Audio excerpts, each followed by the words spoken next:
Thank you so very much, Chairman Brown. According to data from the 2020 American Community Survey, around 45% of Georgians spend more than 30% of their income on rent, and 1 in 5 spend more than half of their income on rent.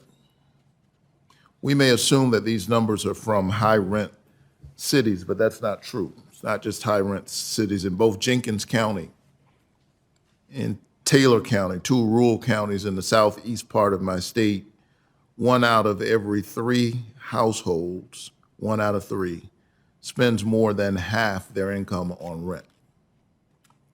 Georgians are being crushed by rent all over the state. There's no question that we need more housing stock, and I support many initiatives that would do just that. But Georgians don't have the luxury to wait. They're trying to pay the rent right now. They can't wait several years for rents to fall, and so even as we put forward policy that would increase housing stock, we have to address the housing insecurity that people of Georgia are dealing with right now. Ms. Yentel, how long would you estimate that it will take for our housing supply to finally catch up to demand? It will take years, if not more than a decade. It's a matter of this restrictive local zoning that needs to be addressed and removed, Right. and the supply chain issues and many more issues, workforce issues to build the housing. It will take many years for us as a country to dig ourselves out of the supply hole that we created. So we can't wave a magic wand. It won't go away next year. That's right. Or the year after that. That's Or the right. year after that. So presumably rents will continue to rise in the meantime? They will continue to rise. Maybe they will start to come down. Even if they do, when we look back to pre-pandemic times, Sure. many of those numbers in Georgia were likely the same. So even if rents come back to where they were before the pandemic, there are 10 million households throughout the country that are paying at least half of their limited incomes on rent. So yes, they will continue to struggle. So we had this problem prior to the pandemic, which was then exacerbated by the pandemic. So do you think that offering tax cuts to rent-burdened families, to ordinary hardworking families, would help bridge the gap until we can fully address the housing supply issue? Absolutely. Cash in people's pockets helps them pay their bills. And whether it's in the form of continued extended child tax credits, which did more to help alleviate child poverty in our country than anything in recent time, or whether it's in the form of renters' tax credits that can also support low-income renters to afford the rent, they can have a meaningful impact on housing affordability. Right. So I'm a big proponent of tax cuts for hardworking, ordinary families who really could use it. And it seems to me that we need to provide solutions now, given the housing supply issue for Georgians who are feeling squeezed by the rent.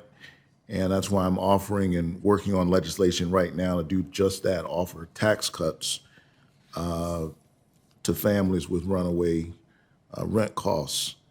I want to pivot to another question in the few minutes I have. The Low-Income Housing Credit Program, also known as LIHTC, is the most important system for supporting the development of affordable housing. Since Congress created it, the LIHTC program has financed over 3.6 million affordable rental units. However, this affordability is only maintained during the tax credits time period, which is at least 15 years, but could potentially be much longer. One way the affordable period can be reduced, though, is if the property owner requests regulatory relief through a qualified contract. Ms. Yentel, if I can ask you again, can you say more about what it means for a LIHTC property owner to request a qualified contract? What is that?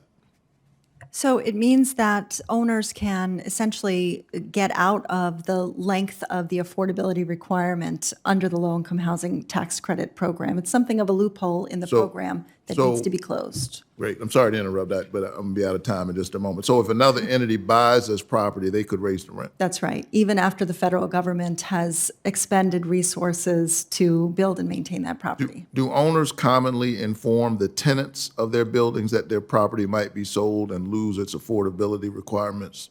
They don't. They do not. Do you think it would be helpful for HUD to collect and publish data on the LIHTC program? For instance, whether property owners have waived the right to qualified contracts.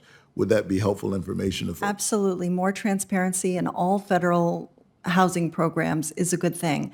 At the National Income Housing Coalition, we have a national housing preservation database where we show where properties are at risk, not under qualified contracts, but where their affordability is expiring in coming years, to give that data and transparency for local communities to come up with solutions.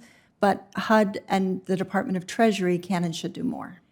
Thank you so much. LIHTC has been very important around the affordability question, and I'm working on legislation also that will allow us to collect and study data from the LIHTC properties in order to better the program. Thank you so very much. Thanks.